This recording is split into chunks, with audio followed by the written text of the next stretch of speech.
Suatu ketika ada seorang gadis. Dan dia memiliki rambut yang indah dan panjang sehingga semua orang yang melihatnya tidak dapat mengalihkan pandangannya. Untaiannya sangat ringan, hanya emas. Oleh karena itu, mereka memanggilnya Goldilocks. Untuk semua kecantikannya, dia adalah gadis kecil yang sangat nakal. Ibu selalu mengizinkannya berjalan-jalan di halaman, tetapi memerintahkannya untuk tidak pergi ke hutan di belakang rumah mereka. Goldilocks sangat tertarik untuk mengetahui apa yang ada di hutan itu. Jadi, sementara ibu tidak melihat, entah bagaimana dia meninggalkan rumah ke dalam hutan. Gadis itu berjalan lama di dalam hutan. Entah dia menemukan beri, lalu melihat bunga yang indah, lalu mendengarkan bagaimana burung berkicau. Jadi dia tersesat di hutan. Dan tiba-tiba dia melihat rumah yang tidak biasa di tempat terbuka. Goldilocks mendekatinya dengan tenang. Saya berjalan berkeliling, tetapi tidak melihat siapapun. Dia mengetuk pintu, tapi tidak ada yang menjawab. Kemudian dia mengetuk lebih keras, dan pintunya terbuka sendiri. Goldilocks masuk dengan hati-hati. 3 beruang tinggal di rumah itu. Seekor beruang adalah ayah besar dan berbulu lebat. Yang lainnya adalah induk beruang. Itu lebih kecil. Yang ketiga adalah seekor beruang kecil. Beruang tidak ada di rumah karena mereka berjalan-jalan di hutan. Gadis itu memasuki kamar dan melihat 3 mangkuk bubur di atas meja. Mangkuk pertama yang terbesar adalah ayah beruang. Mangkuk kedua yang lebih kecil adalah induk beruang, dan yang ketiga yang terkecil adalah anak beruang. Di dekat setiap mangkuk ada 1 sendok besar, sedang, dan kecil. Goldilocks sangat lapar sehingga dia pertama kali ingin makan dari mangkuk besar. Dia mengambil sendok terbesar, mengambil bubur, mencicipinya, tetapi buburnya terlalu panas. Kemudian dia mengambil sendok berukuran sedang, mengambil bubur, mencicipinya, tetapi buburnya terlalu dingin. Akhirnya dia mengambil sendok kecil dan mencicipi bubur dari mangkuk kecil. Bubur ini tidak panas atau dingin pas. Dan Goldilocks memakan semua bubur dari mangkuk kecil. Setelah makan, gadis itu ingin duduk, dan melihat 3 kursi di dekat kompor, 1 besar, yang lain lebih kecil, dan yang ketiga, sangat kecil, dengan bantal merah kecil. Pertama, dia mencoba naik ke kursi terbesar, tetapi tidak bisa.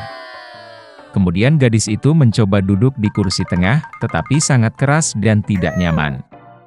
Akhirnya dia duduk di kursi terkecil, dan kursi itu tepat untuknya. Goldilocks sangat menyukai kursi itu sehingga dia mulai mengayunkannya. Kursi itu retak, patah, dan dia jatuh ke lantai.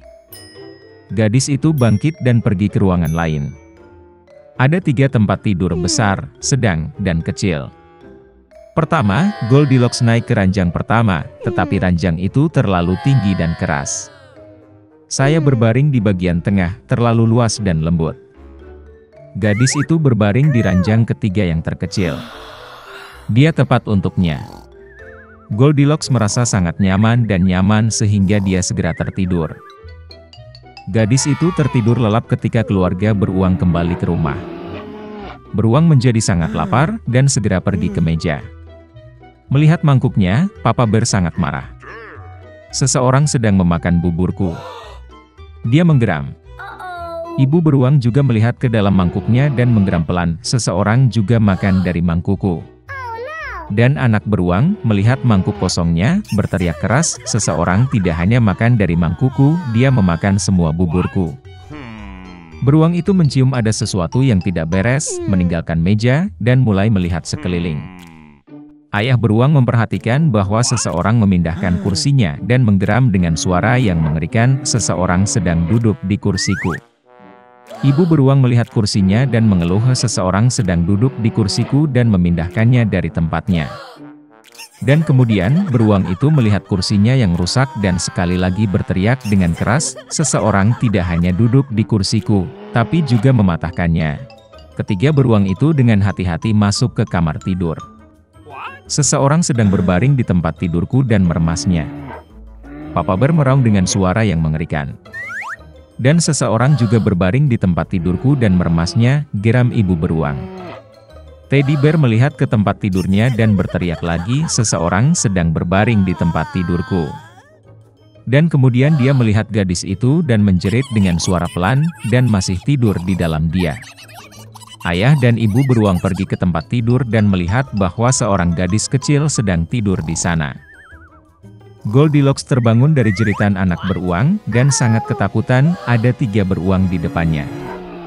Dia langsung melompat keluar rumah, dan berlari kemanapun matanya memandang, tanpa melihat ke belakang.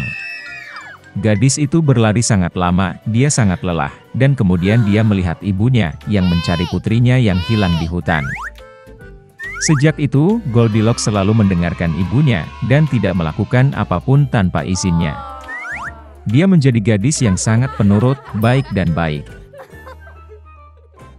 Gadis Mary tinggal di padang rumput Kansas dengan anak anjingnya Toto, Paman Henry dan BBM.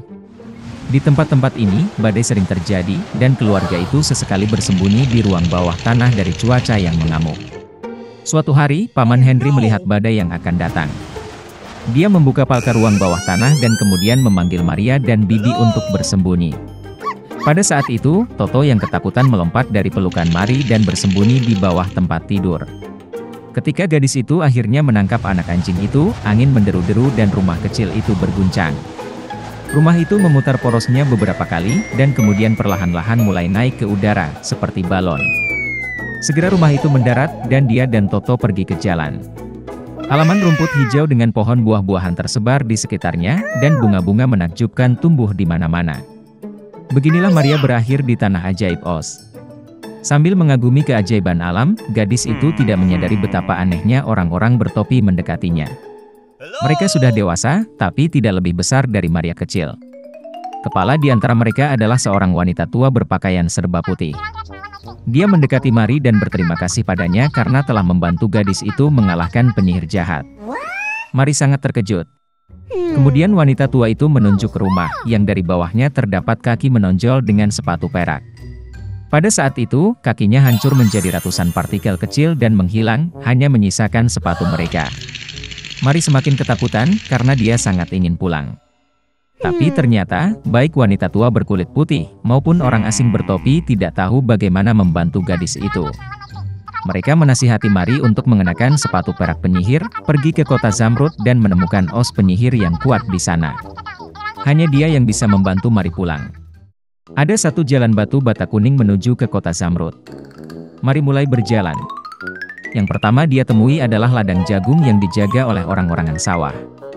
Alih-alih kepala, dia memiliki kantong berisi jerami, dan mulut serta hidungnya dicat dengan cat. Orang-orangan sawah itu ternyata masih hidup dan namanya Scarecrow. Dia memberitahu Mary bahwa dia juga ingin pergi ke penyihir Oz untuk menanyakan otaknya. Gadis itu merasa kasihan pada orang-orangan sawah itu, membantunya memanjat pagar, dan mereka berangkat. Jalan bata kuning membawa Mary dan Scarecrow ke hutan. Tiba-tiba mereka mendengar seseorang mengerang.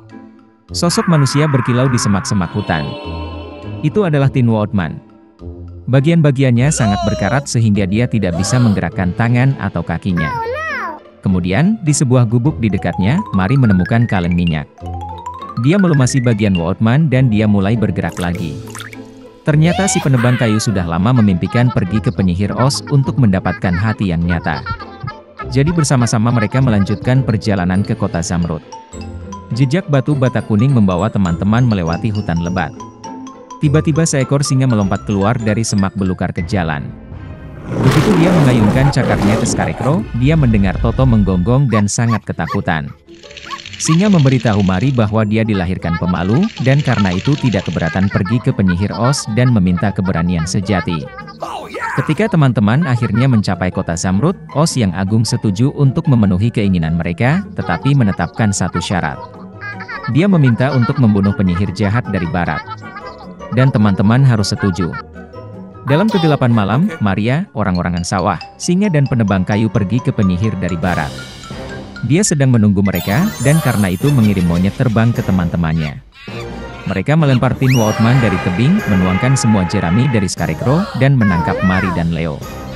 Ketika Mary dibawa ke penyihir dari barat, putus asa, dia menuangkan air ke penyihir. Yang mengejutkan gadis itu, wanita tua itu mulai mencair, dan tak lama kemudian hanya genangan lumpur yang tersisa darinya. Ketika teman-temannya kembali ke kota Zamrud dan menuntut agar penyihir itu memenuhi keinginan mereka, ternyata Oz bukanlah penyihir sama sekali, melainkan penipu sejati. Namun, ia berusaha memenuhi permintaan teman-temannya. Jadi, Oz mengisi kepala orang-orangan sawah dengan serbuk gergaji, dari mana dia mengalami gelombang kebijaksanaan. Aku memasukkan hati sutra merah ke dalam dada Tin Woodman. Dan dia memberi singa pengecut ramuan untuk diminum yang membuat Raja Binatang merasa berani. Melihat sepatu perak Mari, Oz tertawa. Lagi pula, sepatu itu ajaib, dan selama ini mereka bisa membawa pulang gadis itu. Mari mengucapkan selamat tinggal kepada teman-teman barunya, 3 kali menepuk tumitnya dan berakhir di rumah bersama Toto. Tapi sepatu perak itu hilang di jalan.